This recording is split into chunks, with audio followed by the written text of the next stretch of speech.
Good morning. Happy Mother's Day. Happy May 14th.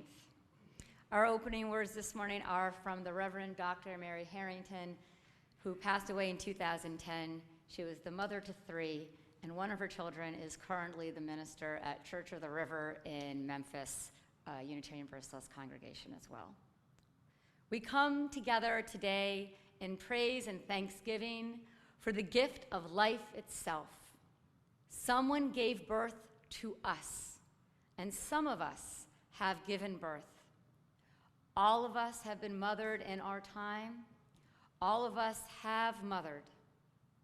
Let our time today be one of recognition that we arrive from so many places: joy and delight, wistfulness and longing and worry, unmet needs and unfulfilled dreams, loss and sorrow, loss and emptiness, loss and regret. All that life is made of, mothers are made of too. Today we sing the songs of so many: mothers who are single parents, foster parents, mothers who relinquished their young out of necessity, mothers who found their heart in adoption, mothers who left their children in 1,000 ways, mothers who rejoice, and mothers who mourn. We sing the songs of the grandmother, the auntie, the classroom teacher, the Sunday school teacher, the babysitter, the neighbor with the endless cookies and time. There is a kind of love we cannot live without. It is never too late, no matter our age or situation.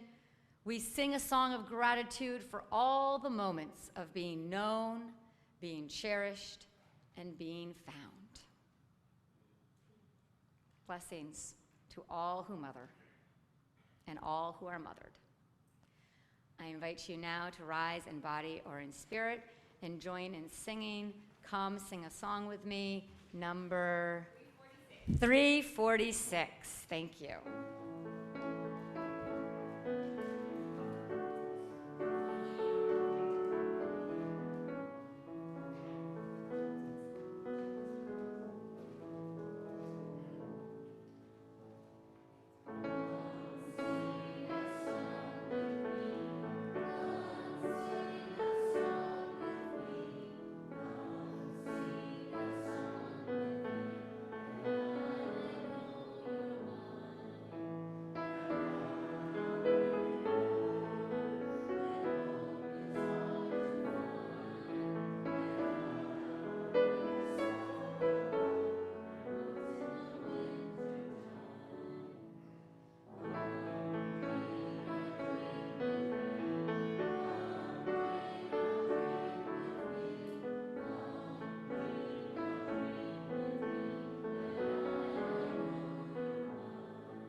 Good morning. Welcome to First Parish in Bedford, a Unitarian Universalist congregation where people have been gathering for centuries to find a better truth and a better way of living together. And a special welcome, of course, to all the mothers this Mother's Day. And we know that a good chunk of our people are at Ferry Beach, hopefully having just a wonderful time together, and so we send a little love to them. And we welcome all those joining on Zoom on this gorgeous day. I have a couple announcements. One, as you can see down there, is that it will be the plant fair on Saturday, and we're very excited. So please join from 10 a.m. to 3 p.m., rain or shine. Some more help is still needed, though people have definitely been coming through, so please see the sign-up sheet posted on the church's website, or ask B. Brunkhorst at the Plant Fair table. Also happening next weekend is Music Sunday, and the piece that is being done for this Music Sunday is a requiem. And so we've been invited to submit 1 or 2 names of people who have died who we hold in our hearts to be honored. So if you would like to submit a name, you can do that by Wednesday, please, by emailing Linda Politz, and there are email instructions from Brad Connor on your email. The last thing I want to highlight happening next weekend is that after church, we are having what I'm calling a meta salon, because we have been having these salon discussions this church year, and one of the topics that we committed to covering this spring was to talk about, well, it's a little challenging to discern exactly what it is, which is why we're having a meta salon. But talk about something about how the church represents itself in the community, who represents the church in the community, how we go about representing our values, this type of discussion. And so because we want to plan it well, and because May is so gosh darn full, and then it's June, and then it's summer, we're going to meet and talk about having a larger church discussion in the fall. But any who are interested in helping us shape this conversation and the topic are very welcome to gather after church on Sunday next week in room 202. And I will be also sending that information in writing so that we can gather together if you are so moved. And with that, I invite you to rise in body or in spirit to join in our unison affirmation printed in your order of worship. Love is the spirit of this church, and service is its law. This is our great covenant, to dwell together in peace, to seek the truth in love, and to help one another. El amor es el espíritu de esta iglesia, y el servicio es su ley. Este es nuestro gran pacto, vivir juntos en paz, buscar la verdad en espíritu de amor, y ayudarnos los unos a los otros.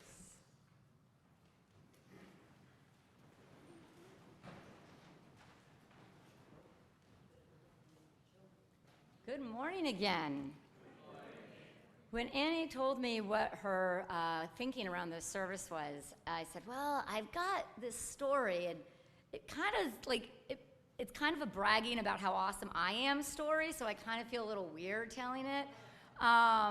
But I told her, she's like, no, I think that's perfect. So I was like, okay, I'll tell it. So my husband and I were engaged. He had already known that I was not a diamonds person, like that wasn't my vibe, and I also didn't want him to spend like a lot of money on an engagement ring, but I did want an engagement ring.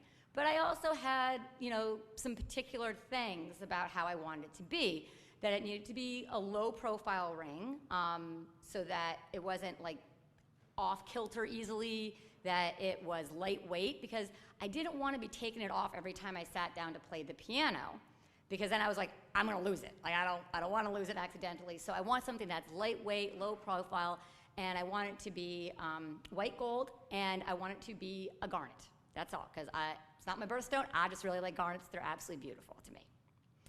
So he's like, okay, I got this. And so he, was looking around, went shopping, and apparently every store that he went into, they kept trying to sell him like a garnet, but with diamonds, or like a big garnet, like the size that you would expect to see on a queen's ring or something like that. And they were quoting him prices like, oh, that'll be like $1,200 and $1,300. And he knew that was way more than I was going to be comfortable having on my hand on a regular basis. And he kept getting really, I could sense that there was some stress happening for him. And then he came home from teaching one day, and he said, okay, I need to talk to you about something, but I want you to know, I want to do this right. I was like, okay, well, what's happening? And he had told the story of having difficulty shopping for a ring for me to one of his students' moms. And she said, well, why don't you just go shopping for the ring together? So he says this to me, and he said, but can we do that? Like, is that okay? Can we do that? And I said, well, let me tell you how it's done. How we do it is how it's done. So we went shopping that weekend, and we got me this ring. And it's perfect. And we got it together, and it was exactly what I wanted, and it was comfortable for him. And then that also just kind of became our motto throughout all of the wedding planning and all the ways we've also talked about our lives. Still, our 13th anniversary is coming up in 3 weeks, which is how we do it is how it's done. Doesn't matter what, like, we're supposed to, like, society says you're supposed to, like, spend this much money, or society says you're supposed to have your family do these kinds of activities. How we do it is how it's done. And then I was telling this story to Annie. I said, you know, and I think that's one of the reasons why I'm so happy and comfortable serving this community. Because one of the first things you all tell people is, it's not like this every Sunday. Because how you do it is how it's done. And that's just a really freeing, creative way to move through life that frees you from a lot of shame and guilt and have-tos and supposed-tos and musts and can'ts. How we do community here is how it's done. And I love you all for that so much. Thank you. This indeed is a community where how we do it is how it's done. And one of the things we do is share generously to strengthen and support the ministries of this congregation. All that is offered will be gratefully received, and will now collect this morning's offering.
An accidental text message that became a Thanksgiving sensation in 2016 is now a friendship that has inspired a Netflix film in development, talk of matching tattoos, and a bond that will endure well beyond viral fame, begins an article on today.com.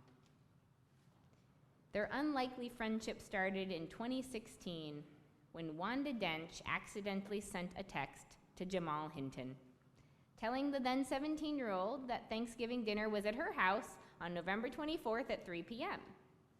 When the teen asked who had sent him this message, Dench replied, "Your grandma," with an elderly woman emoji. Hinton wrote back asking for a photo to prove that the number really belonged to his grandmother. After she sent a selfie image of herself at work, he replied with a photo of his face and a text saying, "You're not my grandma." "Can I still get a plate, though?" Hinton asked. "Of course you can. That's what grandmas do. Feed everyone," she replied with a cake emoji. A cute exchange, but Jamal actually did show up for that plate, and she fed him. It was an entirely unexpected connection. And you all had your own unexpected connections to share when I inquired about stories of creative relationships.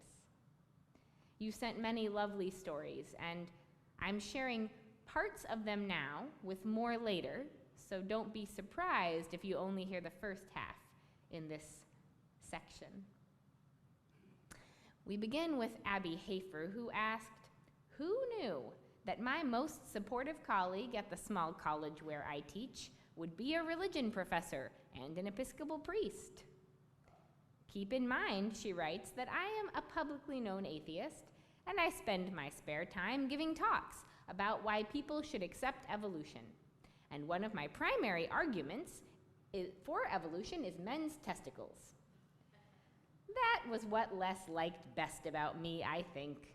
And he insisted that I visit his religion classes once a year to talk about evolution and that testicles be part of the presentation. We bonded over a mutual love of his native Hungary and Hungarian food, exploring life's big questions, and minor things like whether the nation-state idea makes any sense at all. And politics, rock and roll, sports. Did I mention politics?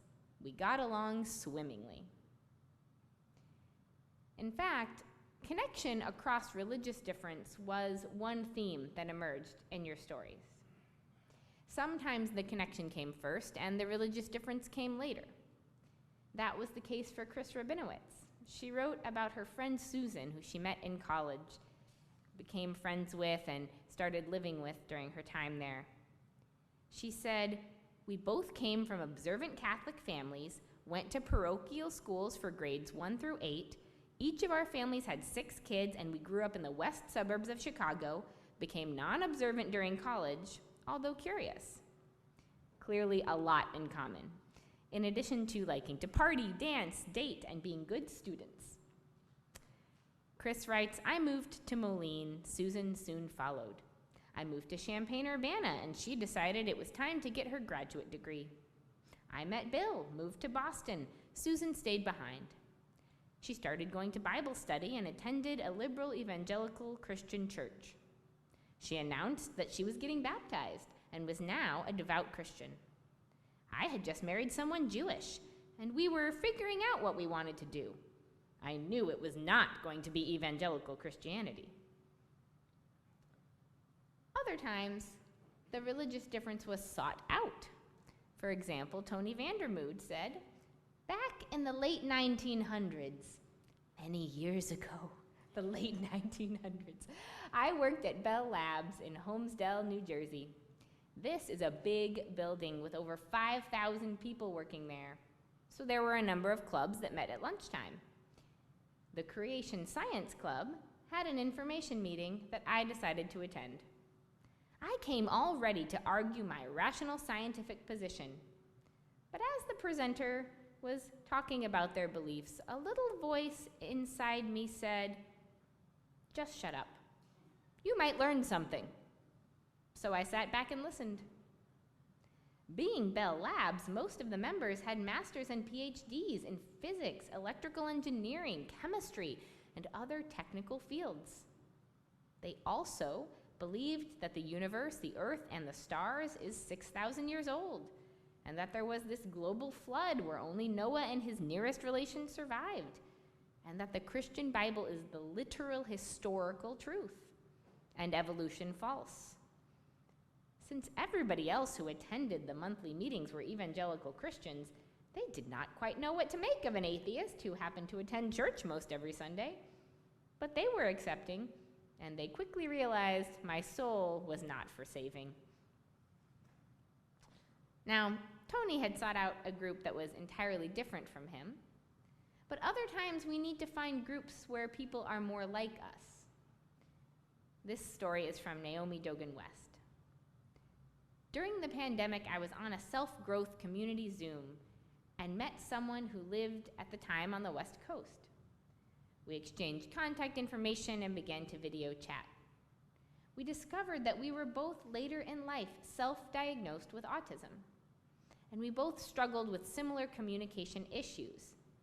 And while we were both very social, it was frustrating because we did not have the social rules handbook that other people seemed to have and expected us to have absorbed and learned. We began to share our heartfelt stories of trials with romantic relationships, complex family histories, occupational and academic challenges, financial challenges, and the search for authenticity and meaningful deep connection. And even though we've never met in person, I felt like those conversations were long hugs. Naomi's not the only one who found refuge in an online community. One mom shared, "There are two close-knit communities that helped me navigate the early years of motherhood, without which I would have been lost. We chatted daily in 2 online message boards. Every day there would be hundreds of new messages. At the time, these seemed to many folks to be unconventional and unusual communities because there were many women in them that I had never met in person. Despite not having met in person, or maybe because of it, we shared some very personal things. Without these communities, I would have been lost in the world of judgments hurled at mothers who can't do anything right.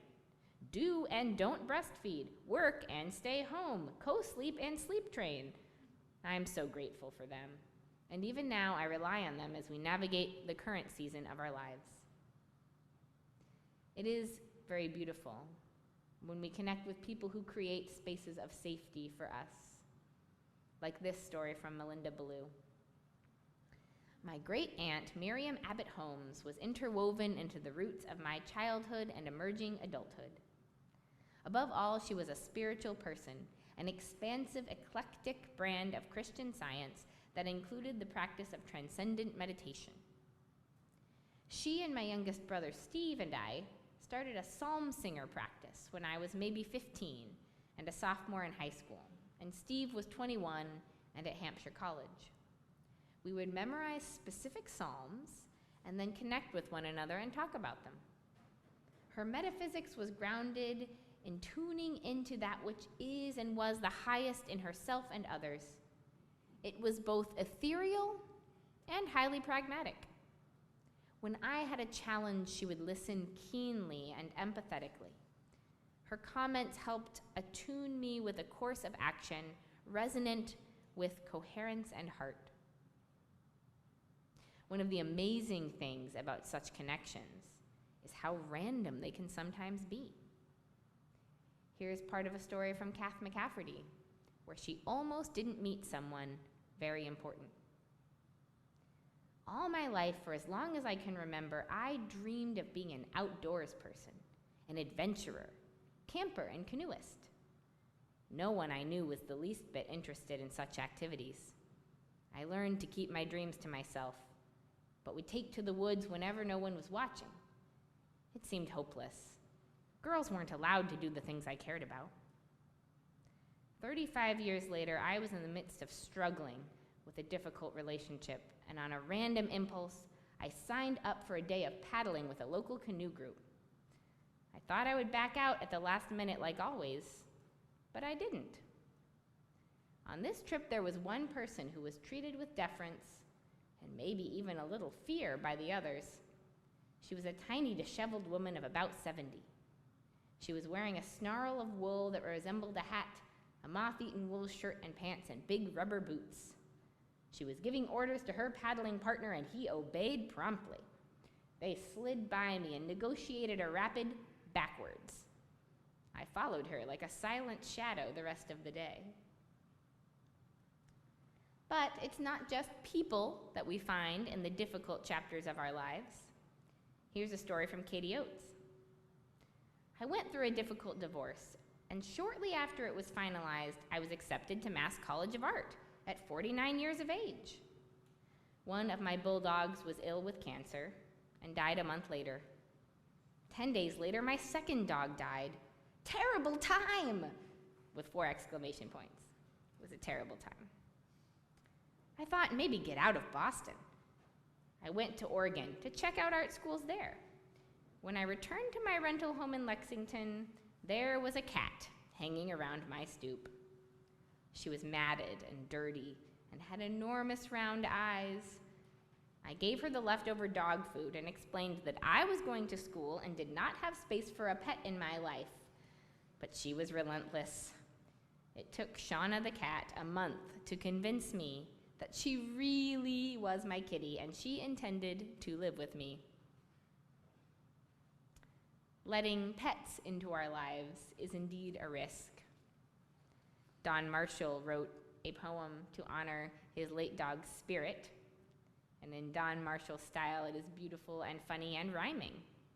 It begins, "To write rhyming poetry, you need words that are navigable. But what on earth rhymes with indefatigable?" That word described Spirit for much of her life, which is now sadly ended. No drum beats, no fife.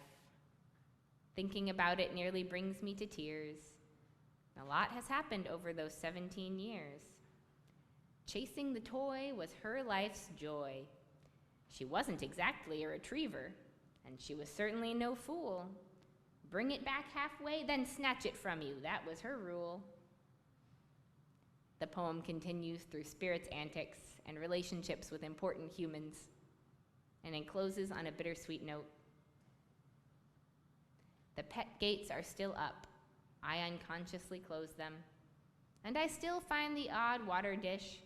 There were surely a lot of them. A stray leash or collar, a reminder she was there. And the toys are innumerable. They seem to be everywhere.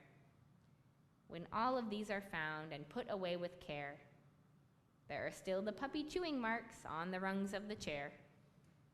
Oh, I'll keep busy. There is always a lot to do. But no more pets.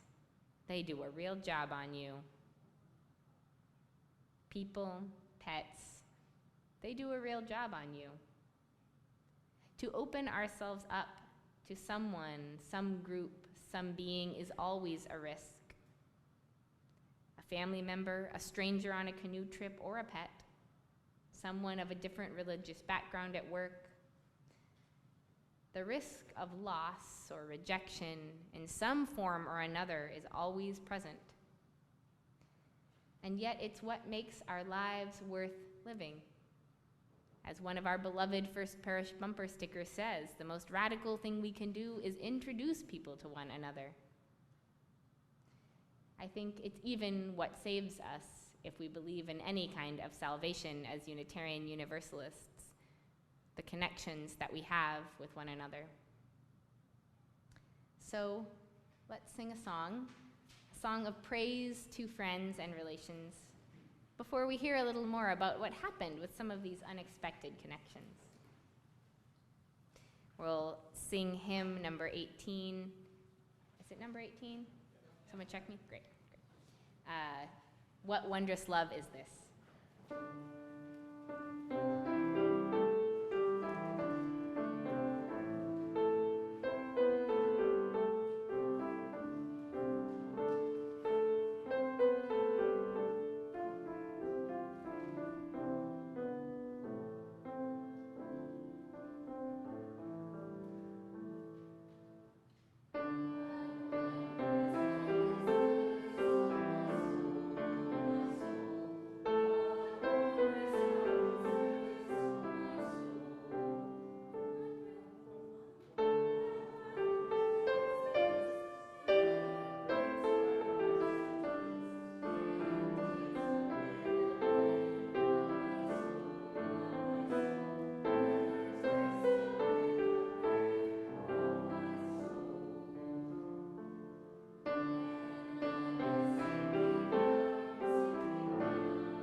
Though those pets do a real number on you, they can be worth it.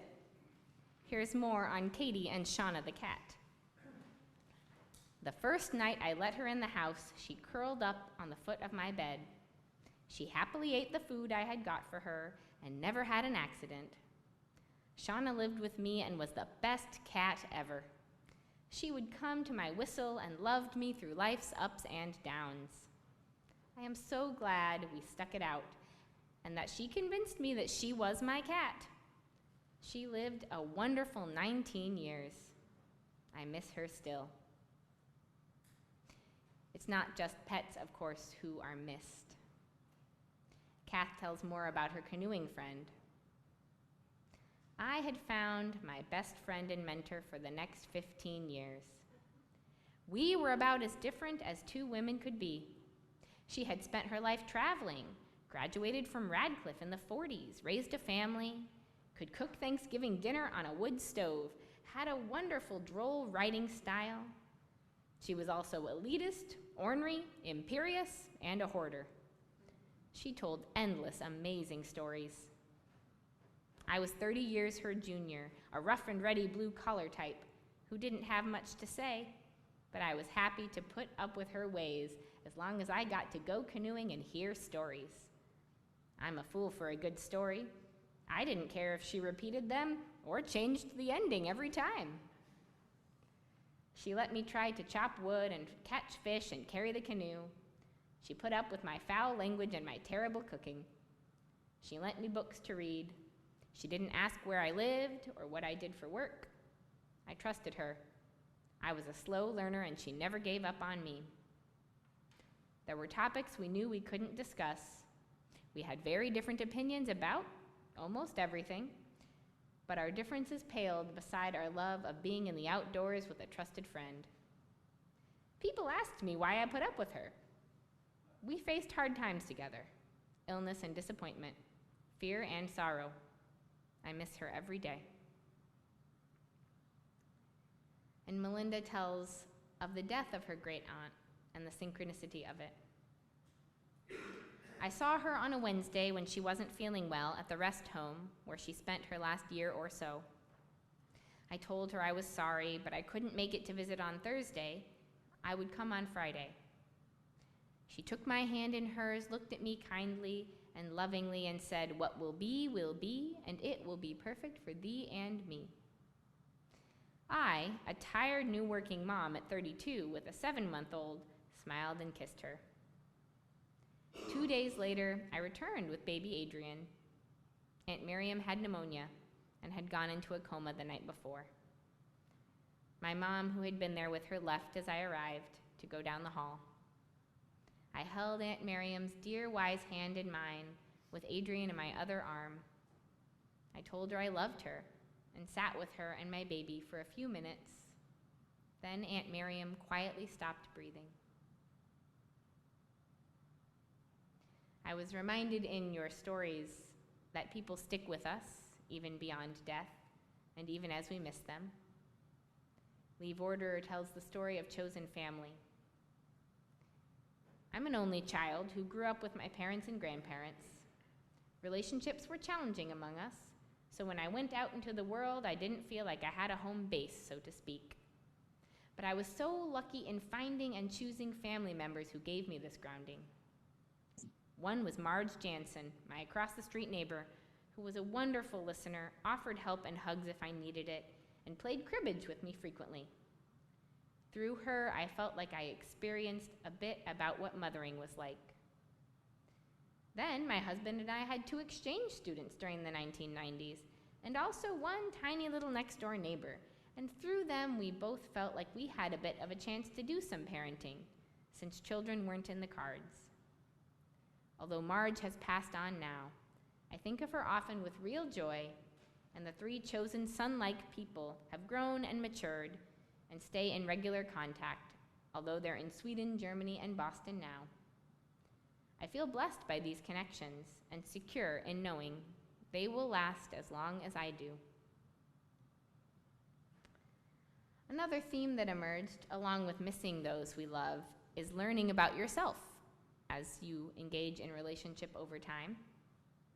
Tony tells us what he learned from the 2 years in the Creation Science Club at Bell Labs. What did I learn? A great deal. It pays to listen to that little voice inside you. First off, I learned that I was not an atheist. I'm a pantheist. The second thing I learned was that you cannot build a moral code based on evolution. Both of these teachings were life-changing for me, and they came from my ability to shut my mouth and listen to people whose beliefs are not the same as mine. Chris also found great value in staying connected, despite religious differences with her college friend, who had converted to evangelical Christianity. One summer 13 years ago, Susan, Bill, and I, and Susan's husband, had a deep conversation about beliefs. They were strongly of the opinion that our souls would not be saved, along with all the other good people that we knew, because we had not found Jesus to be our Savior. It was okay. Bill and I felt at home in our UU church with our traditions and beliefs. When our son moved to Tennessee, he bought a house in the same town that Susan had lived in for 20 plus years.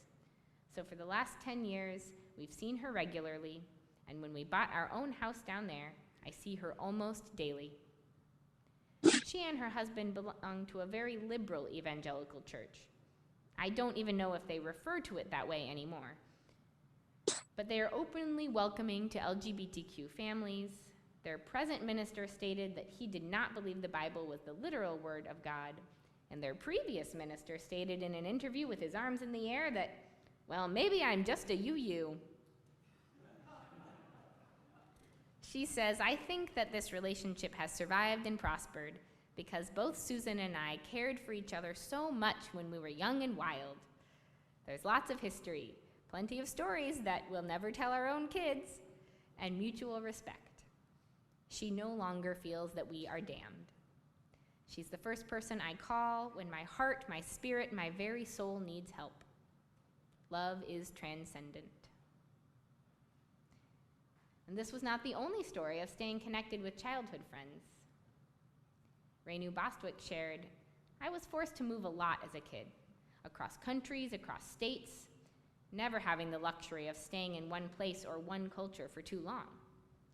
I wrote letters as a lifeline of connection to others.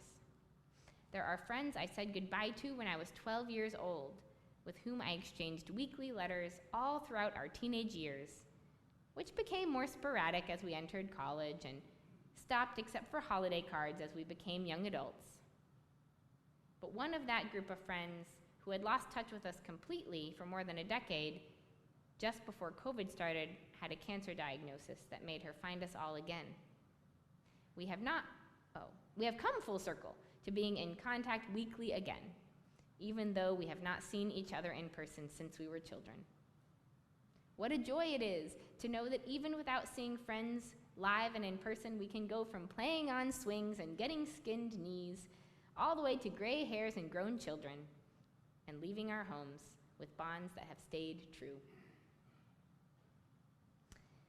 There are other long-distance virtual connections. Naomi continues about the friends she met in the online group. Eventually, I moved to Vermont and he moved to Europe to continue his education in a very different academic system and in a culture with completely different social rules. He had been a competitive Latin salsa dancer and began to teach locally. It gave him a way to meet new people and share his passion and artistry. It was a relief to commiserate, witness, and compare notes. No matter where we were in the world, we could be honestly ourselves with each other. We ended our last chat with, I love you, bro, I love you, sis. And while I don't know if I will ever meet him in person, I know I have chosen family somewhere across the globe, only a click away. And what about the teen and the grandma with the accidental text exchange? They're going strong and just spent their 7th Thanksgiving together. They've been through loss, as Wanda's husband died of COVID in 2020. But each year, Jamal and Wanda have Thanksgiving together because she typed a phone number wrong, because he replied and didn't ignore it, because she said, of course, that's what grandmas do. because he dared to actually show up, because she was true to her word. The truth is, all relationships are creative. From the most typical classic story of a beloved spouse, best friend, parent, or child, to the most unlikely connections, the ones that come from our differences and the ones that come from our similarities, the ones that take many shapes and forms, stretching across distance, or the ones that are steady and close to you all the time. To love another person or another being, to risk a connection when you know they could reject you, betray you, and that both of you will someday die. And then to stick it out over time, that's where the creativity blooms. I say this as someone who is deeply blessed by my creative relationships. My best friend Sarah, who I grew up with in Normal, Illinois. Our friendship is so deep and central to our lives that we call each other long-distance platonic life partners. I'll be in Maine next weekend to celebrate her birthday, and that's why I won't be at the plant fair, so my apologies. There's also my housemates, one of whom I stumbled into living with in 2015 due to circumstances, and who I now share a 4-adult, 1 half-time kid, 2 baby, 1 dog household, where we all own our home together. Or my co-parent Lucas. We are in the process of our legal divorce, but we remain solid, trustworthy allies in parenting. I'll see him later today to celebrate Mother's Day and have one of our monthly family time outings with Moira.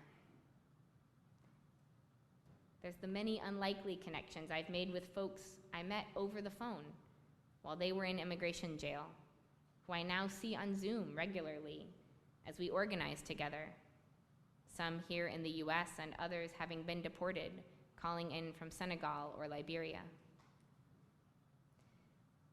That last one reminds me of another unexpected and creative relationship from this congregation. You all took a big risk in welcoming in a guest into sanctuary, and you really stuck it out. 3 years, and still the connection remains with support for our sanctuary guest. Those connections extended out through her family, her sons, all the way to Guatemala. When she was still living here, up in that room upstairs, trying to stay safe from deportation, I asked her to help me translate a song into Spanish.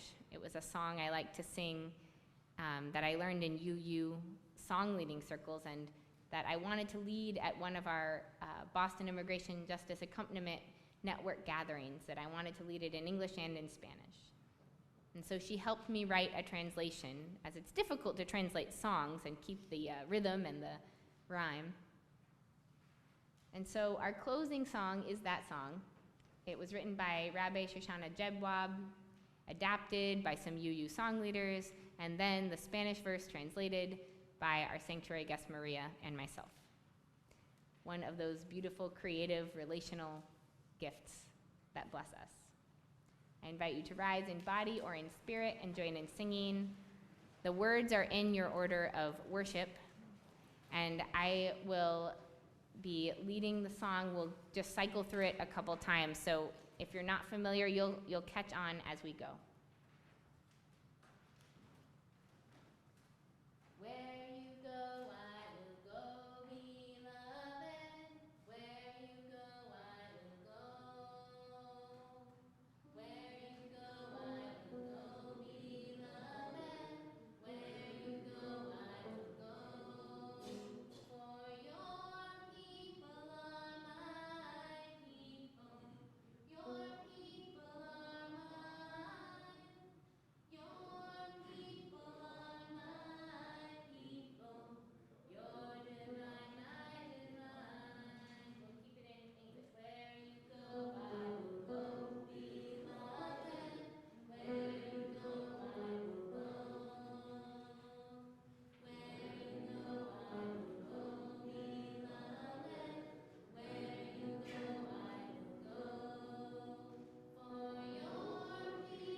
I know that you will continue to build and strengthen and nourish the creative relationships in your lives.